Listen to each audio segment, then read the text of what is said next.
आज हामी सिक्छौँ one short note for of statistics. One सर्टको अर्थ हो यो एउटा मात्र यो भिडियो, एउटा मात्र यो सबै पढ्दा पुरा स्ट्याटिस्टिक्स च्याप्टर क्लियर हुन्छ। 2 घण्टा 3 घण्टाको त्यो भिडियोहरू हेर्नु पर्दैन। त फर्स्ट हामी जान्छौँ डिफिनेसन बारे, किनकि हाम्रो एसईमा फर्स्ट ए नम्बरमा एउटा केही सर्ट मार्क्स 1 मार्क्सको एउटा क्वेसन हुन्छ। या त त्यो कुनै फर्मुला सोध्न सक्छ या कुनै डिफिनेसन सोध्न सक्छ। त्यो स्टार्टिङमा हामी डिफिनेसनबाट सुरु गरौँ। फर्स्टै हाम्रो डिफिनेसन आउँछ सेन्ट्रल टेन्डेन्सी, जसलाई एकदम सिम्पलेस्ट सर्टेस्ट भाषामा भन्ने हो भने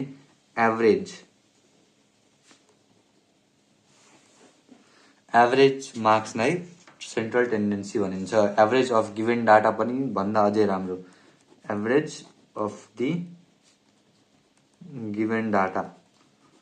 अब यहाँ डाटा आयो भने डाटा कतिवटा त्यसमा हाम्रो सिलेबसमा छ। डाटा हाम्रो एउटा छ मिन, अर्को मिडियन, अर्को मोड। यो 3 टाइपको डाटा हाम्रो सिलेबसमा छ क्लास 10 को। अब स्टार्टिङदेखि फर्स्ट 1 बाई 1 हामी कभर गर्दै जाने हो, अनि त्यसको साथै साथ डिफिनेसन पनि हेर्ने हो। सुरु गरौँ हामी मिनबाट। यो मिन हाम्रो एक्जाममा यसरी दिन सक्छ कि मिन मार्क दिएको छ अनि मोड निकाल, मिन मार्क दिएको छ मिडियन निकाल। यो तपाईलाई बी और सी नम्बरमा सोधिन्छ एसई एक्जाममा।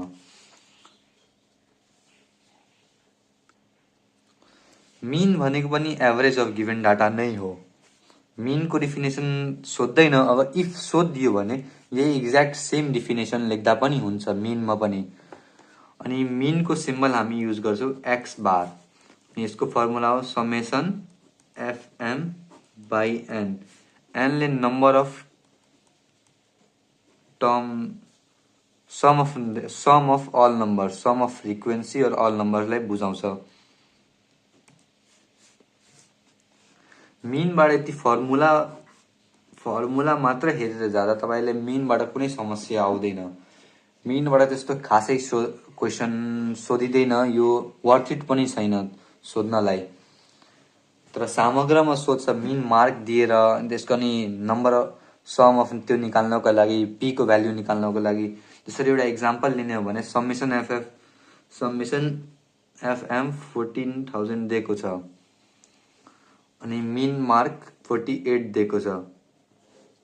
एन को भ्याल्यु फाइन्ड गर्न भन्नु त अब हामी मिन मार्क लगाएर समेसन एफएम बाई एन गरेर एन को भ्याल्यु आउँछ। अब एनमा कहिले काहीँ प्लस पी आइहाल्छ, प्लस के आइहाल्छ, 68, 78, 79, कुनै पनि नम्बर सम गर्दै जाँदा कुनै टर्म्स आइहाल्छ। त्यो टर्म्सलाई हामी निकाल्नको लागि मल्टिप्लाई गर्छौँ। यहाँ केही छैन भने 1 छ, क्रस मल्टिप्लाई हुन्छ अनि के या पी को भ्याल्यु आउँछ। अब हाम्रो नेक्स्ट टपिक हो मिडियन। मिडियनमा पनि त्यही सेम कुरा हो, हामीलाई मिडियन मार्क दिएको हुन्छ, मिडियन मार्कबाट मोड या केही फाइन्ड गर्न भन्छ। अनि मिडियनमा हामीलाई एउटा इम्पोर्टेन्ट फर्मुला हो पोजिसनल भ्याल्यु भन्छ, जसलाई पोजिसनल भ्याल्यु। त्यही टेबलमा सिएफ, यसको पोजिसन कुन त्यो इन्टरभलमा पर्छ 10 देखि 20, 20 देखि 30, त्यो निकाल्नको लागि हामी एन बाई कुन क्लासमा पर्छ, क्लास इन्टरभलमा, त्यो निकाल्नको लागि हामी यो पोजिसनल भ्याल्युको फर्मुला युज गर्छौँ। अब अर्को एउटा इम्पोर्टेन्ट फर्मुला हो त्यो मिडियनको फर्मुला हो।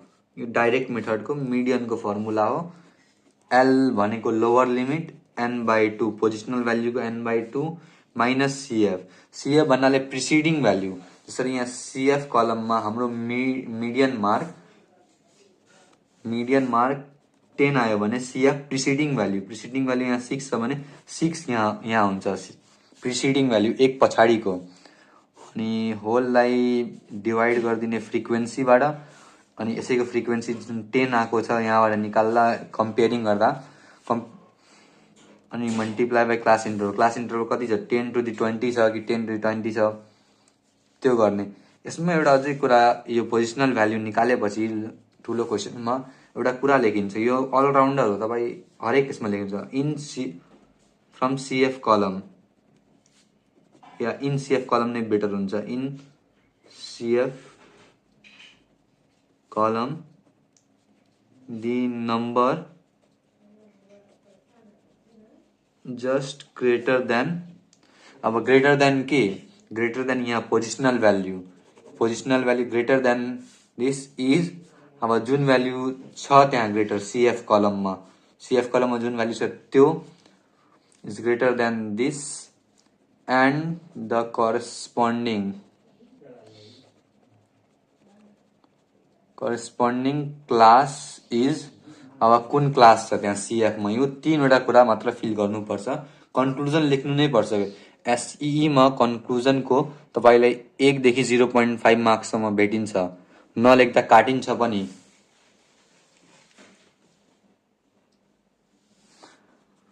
अब हाम्रो मिडियन टपिकमा यति मात्र छ। अब मोडमा जाउँ।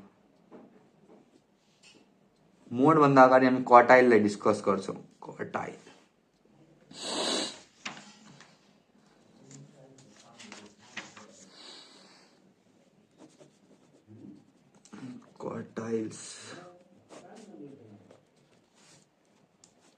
क्वार्टाइल्समा त यो हामीले यो जानेकै कुरा हो। Q1 25% हुन्छ डाटाको, Q2 50% हुन्छ, ठ्याक्कै हाफ, अनि Q3 75%।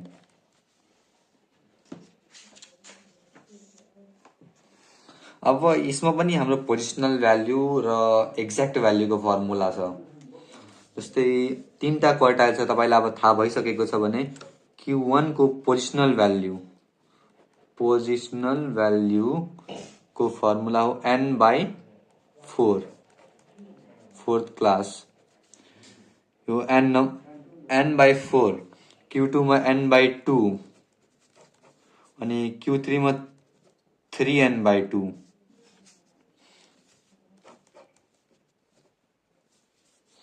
यो हो Q2 को, यो हो Q3 को।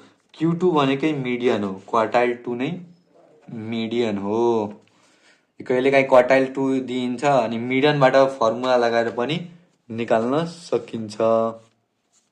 यहाँ क्यामेराले छोपियो, यो Q3 को क्लासको पोजिसनल भ्याल्युको हो, यो Q2 को अनि यो Q1 को पोजिसनल भ्याल्युको फर्मुला।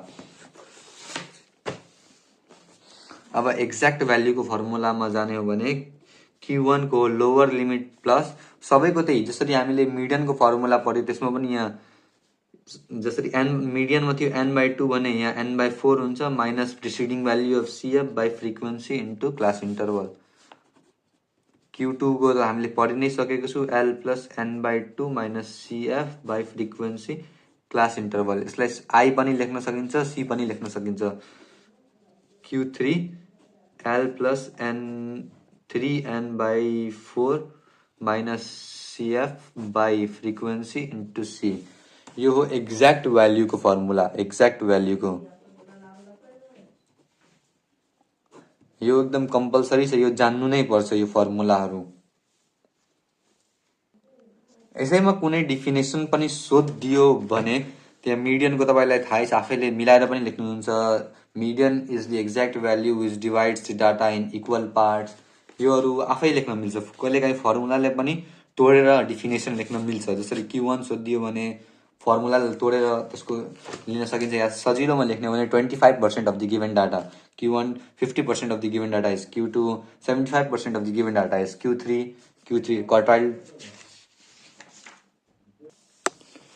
यहाँ एउटा क्वेसन छ यही टपिक रिलेटेड, जहाँ क्लास इन्टरभल दिएकै छ।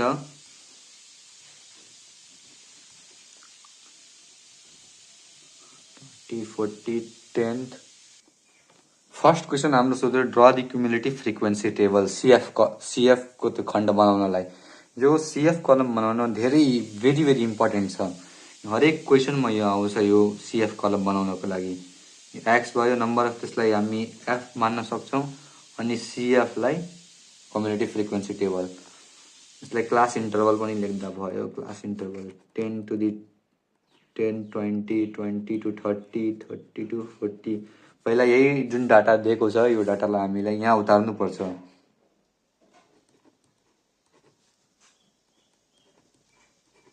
फ्रिक्वेन्सी दिएकै छ के 10, 6, 4, यहाँ 7 भयो। यहाँ 7 प्लस के आउँछ क्युमुलेटिभ फ्रिक्वेन्सीमा, अनि यहाँ 17 प्लस के।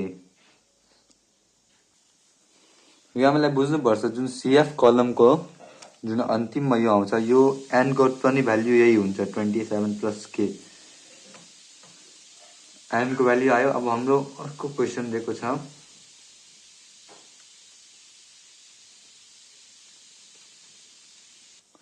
अब यस्तो अर्को क्वेसन सोधिन्छ, if Q1 is 22, Q1 class कति हुन्छ? Q1 क्लास निकाल्नको लागि यहाँ हामी हेर्न सक्छौँ कि 20 देखि 30 सम्म छ। 22 कहाँ पर्छ? 20 देखि 30 मा पर्छ। त्यसैले Q1 क्लास के भयो? Q1 क्लास 20 देखि 30। यहाँ हाम्रो अर्को क्वेसन सोधेको छ, फाइन्ड द भ्याल्यु अफ के। भ्याल्यु अफ के निकाल्नको लागि हामीलाई दुईटा कुरा दिएको छ। एउटा Q1 दिएको छ 22, अनि Q1 क्लास हो हाम्रो 20 देखि 30। 20 देखि 30 हो भने लोवर लिमिट हाम्रो हुन्छ 20। फ्रिक्वेन्सी हुन्छ हाम्रो के किन हुन्छ भने यहाँ यसको करस्पोन्डिङ भ्याल्यु के छ, त्यसैले यसको फ्रिक्वेन्सी के हुन्छ। अनि सीएफ भन्नाले प्रिसिडिङ भ्याल्यु अफ यसको 7 थियो। यति कुरा आयो। अनि क्लास इन्टरभल हाम्रो 10 को छ। यति कुराहरू हामीलाई गिभेन छ। यति कुरा गिभेन पाएपछि हामी एक्ज्याक्ट भ्याल्यु Q1 को थाहा छ। Q1 को एक्ज्याक्ट भ्याल्यु थाहा भएमा Q1 को फर्मुला लगाइन्छ L plus N/4 minus CF by frequency multiply by C भन्नु या I भन्नु कुरा एउटै हो।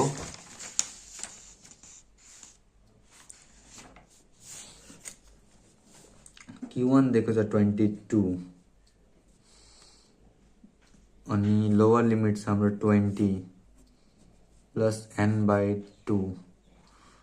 N हाम्रो थियो 27 plus K/4 minus CF preceding value 7 by K into 10। यसलाई उता लग्दा माइनस हुँदा 2, यसलाई यता लग्दा K, 2K equals to 27 plus K by 4 minus 7 multiply by 10। अब एलसीएम लिने भने यहाँ 4 आउँछ तल, 27 प्लस K माइनस 4, 7 4 जा 28।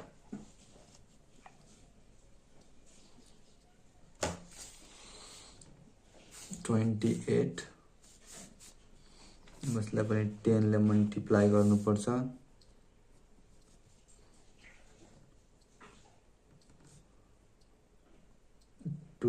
अब यो 4 उता जान्छ भने मल्टिप्लाई बाई 4, 27 इन्टु 10 गर्दा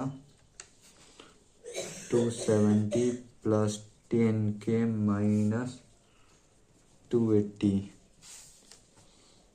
यहाँ 4 2 8K भयो। 8K टु 10K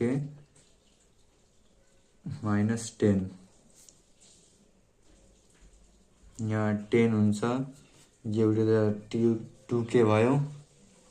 10 माइनस 8 अनि K equals to 10/2, K equals to 5 आउँछ। यसरी गर्ने हो। यो प्रोसेस हो हामीलाई कुनै पनि भ्याल्यु फाइन्ड गर्न भन्यो भने एक्ज्याक्ट भ्याल्यु दिएकै हुन्छ क्वेसनमा अनि निकाल्दिने।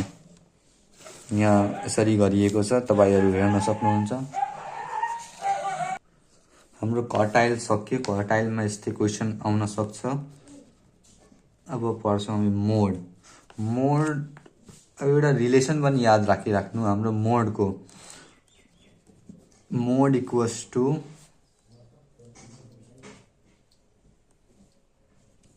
Three mean minus two median. कहिलेकाहीँ सोध्न सक्छ इम्पेरिकल त्यो रिलेसन। यो धेरै प्रोबेबिलिटी हुन्छ यसको सोध्ने, इम्पेरिकल एभिडेन्सको। अलिकति मिस्टेक भयो। मोडको इम्पेरिकल एभिडेन्स यो mode equals to two median minus three mean. यो याद गरिराख्नु इम्पेरिकल एभिडेन्स। इम्पेरिकल रिलेसन एउटा 1 मार्क्समा सोध्ने धेरै प्रोबेबिलिटी हुन्छ। इम्पेरिकल रिलेसन मोड, मिडियन र मिनको। फर्स्ट क्वेसन ए नम्बरमा।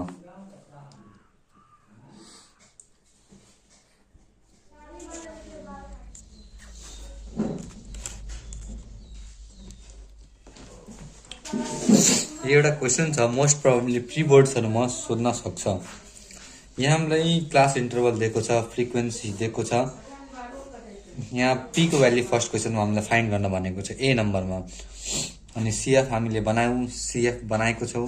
यहाँ सीएफ बनाउने तरिका सिम्पल छ। यसलाई प्लस गर्ने यहाँ आउँछ, यसलाई प्लस गर्ने यहाँ आउँछ, यसलाई प्लस गर्ने यहाँ आउँछ अनि जुन यहाँ आउँछ त्यो यहाँ पनि आउँछ। मिडियन मार्क हामीलाई क्वेसनमा दिएकै छ। मिडियन मार्क यति छ भने हामीले सिकेको थियो कि 24 को बीचमा पर्छ भने मिडियन क्लास 20 देखि 30 सम्म हुन्छ। अनि यो हामीले योबाट निकालेको भ्याल्यु हो लोअर लिमिट 20 हो, फ्रिक्वेन्सी p+1 हो, अनि क्लास इन्टरभल 50 देखि 10 हो, अनि प्रिसिडिङ सीएफ यहाँ करस्पोन्डिङ को यसको मिडियन क्लास करस्पोन्डिङ को प्रिसिडिङ एक पछाडिको 16 हो। यहाँ हामीले इनपुट भ्याल्यु दिएको फर्मुलामा राखियो, सल्भ गरेको छ। सल्भ गर्न सिम्पल छ, बेसिक क्लासदेखि छ। यहाँ सम्म हालेको छौँ। यसलाई एललाई स्टार्टिङमा यता लगाए माइनस गरे 4 आयो अनि सबको भ्याल्यु हाले एलसीएम लिएको छौँ। एलसीएम लिएपछि यो ए प्लस बी यो थाहै छ तपाईलाई कि डी बाई सी हुन्छ अनि मल्टिप्लाई गर्दा 2p+2 आउँछ। यसरी गर्दा p को भ्याल्यु 9 आयो। अर्को क्वेसन सोधेको छ find the model class of the given data. Model क्लासको अर्थ हो हाईएस्ट फ्रिक्वेन्सी। हाईएस्ट फ्रिक्वेन्सी यहाँ कहाँ छ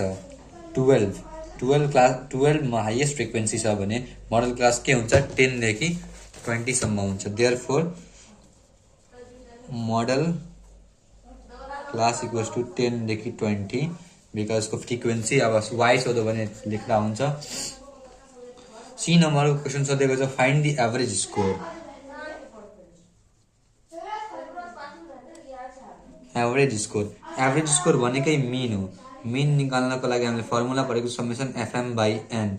यहाँ एन हामीसँग छ, समेसन एफएम छैन। त यही टेबलमा हामी एम निकाल्छौं अनि एफएम निकाल्छौं। एम भनेको मिड भ्याल्यु हो। यो दुईटैको 10 प्लस 0 को बाई 2 मिड भ्याल्यु निकाल्ने फर्मुला हो b प्लस a बाई 2। यसको मिड भ्याल्यु हुन्छ 5, इसको मिड भ्याल्यु, इसको एफएम, इसको मिड भ्याल्यु हुन्छ 5, 15, 25, 35, 45 अनि एफ र एम लाई मल्टिप्लाई गरेर 4 5 20 12 15 छ।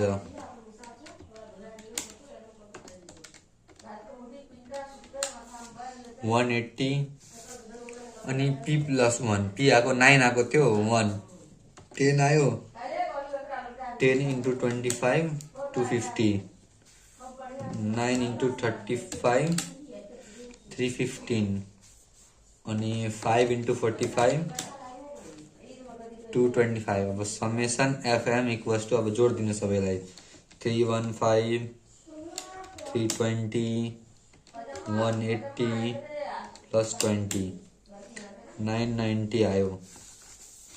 अब फर्मुला हाम्रो समेसन एफएम 990/n हाम्रो आएको थियो 31 प्लस v 31 प्लस 9। अब क्यालकुलेटरमा गरिदिने 990/31 प्लस 9 कति आयो 99/4 24.75। यो एभरेज निकाल्ने तरिका। एभरेज भनेको मिन बुझ्दा हुन्छ।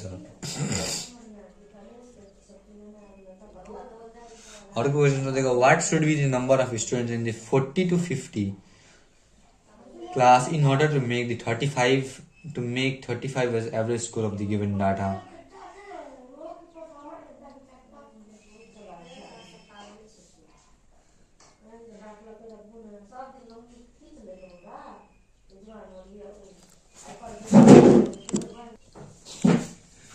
यो एउटा धेरै इम्पोर्टेन्ट क्वेसन छ यही टेबलको कि what should be the number of students in the class 40 to 50 in order to make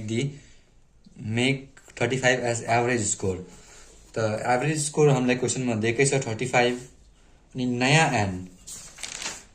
an हाम्रो के हुन्छ यहाँ हाम्रो यो त 40 पुरानो एन हाम्रो 40 छ भने एक्स जोड्नुपर्छ। Let the X should be added in 40 to 50 in order to make 35 as average score. त्यसैले 40 प्लस एक्स हाम्रो आयो 40। जसरी हामी 31 प्लस एक्स गरेको अब त यहाँ 10 भइहाल्यो नि अनि मल्टिप्लाई गर्दा 40 प्लस एक्स। अब न्यू एफएम पनि आउँछ। न्यू एफएम अब तपाईँ एक्जाममा पुरा फुल टेबल पनि बनाउन सक्नुहुन्छ। तर मेरो राय यो हुन्छ कि टेबल नबनाउनु, टाइम हुँदैन एक्जाममा। डाइरेक्ट यहाँ माइन्डमा क्यालकुलेसन गरेर डाइरेक्ट लेख्दा हुन्छ। जसरी यहाँ 45 प्लस एक्स गरेको छ भने 545 225 भयो अनि एक्सले 45 लाई मल्टिप्लाई गर्दा 45 एक्स आउँछ। त न्यू एफएम डाइरेक्ट लेख्दा भयो नि 990 प्लस 45 एक्स। अनि एक्स अब एभरेजको फर्मुलामा पुट गरिदिने। एभरेजको यो एन यति छ यता जाँदा मल्टिप्लाई हुन्छ 990 प्लस 45 अनि गर्दा एक्स इक्वल्स टु 41 अनि के आयो X should be added to in order to make 35। अनि यहाँ त क्वेसन छ what should be the number. So the number should be 41 plus पुरानो नम्बर कति छ 5 46। यो क्वेसन सोधिन्छ। यति पढेर जाँदा तपाईँको स्ट्याटिस्टिक्समा 1 मार्क्स पनि कसैले काट्न सक्छ। मोडको फर्मुला बताएन, त्यो मोडको फर्मुला म भनिदिन्छु अनि तपाईँ एक्सर्साइज अनि क्वेसन आफै एकचोटि सेट बुकबाट हेरिहाल्नु मोडको। त बाँकी सबको त फर्मुला सिमिलर थियो। n/2 को सट्टामा n/3 त्यसको पोजिसनल भ्यालु हाल्नु थियो। तर यसमा यो छैन सबैको। तर यसमा त्यो लोवर लिमिट हुन्छ f1 minus f0/2 f1 minus f0 minus f2 multiply by c। यसमा डिफरेन्स यति छ कि यहाँ फ्रिक्वेन्सीहरू उसको त्यहाँ माइनस छ। यसलाई चाहिँ हामीलाई यो अगाडिबाट थाहै छ कि यो लोवर लिमिट हो। अनि f1 भनेको फ्रिक्वेन्सी अफ मोडल क्लास। यहाँ सिएफबाट जुन हामीले निकाल्यो नि मोडल क्लासको सबभन्दा हाइएस्ट भ्याल्यु जसको छ त्यसैको करस्पोन्डिङ फ्रिक्वेन्सी हुन्छ। त्यही हो हाइएस्ट फ्रिक्वेन्सी नै f1 हो। मतलब frequency of model class. f0 भनेको त्यो फ्रिक्वेन्सी प्रिसिडिङ भन्नाले पछाडि। अब यसको पछाडि जो कुन छ फ्रिक्वेन्सी त्यो हो f0 2f1। मतलब यहाँ 10 आएको छ भने 2 देखि मल्टिप्लाई गर्दैन अनि डबल गरिदिनु त्यसलाई f0 प्रिसिडिङ भ्याल्यु भइहाल्यो। अनि f2 भन्नाले अब एक अगाडिको। जसरी हाम्रो प्रिसिडिङको 10 आएको थियो भने एक अगाडिको के हुन्छ 12 अनि एक पछाडिको 9। f0 भनेको प्रिसिडिङ हो। प्रिसिडिङ भनेको एक पछाडि मोडल क्लासको फ्रिक्वेन्सीबाट। अनि f2 भनेको सक्सिसिभ या सक्सिडिङ मतलब मोडल क्लासको त्योबाट अगाडिको। अनि इन्टु सी त सबैको सिमिलर छँदैछ।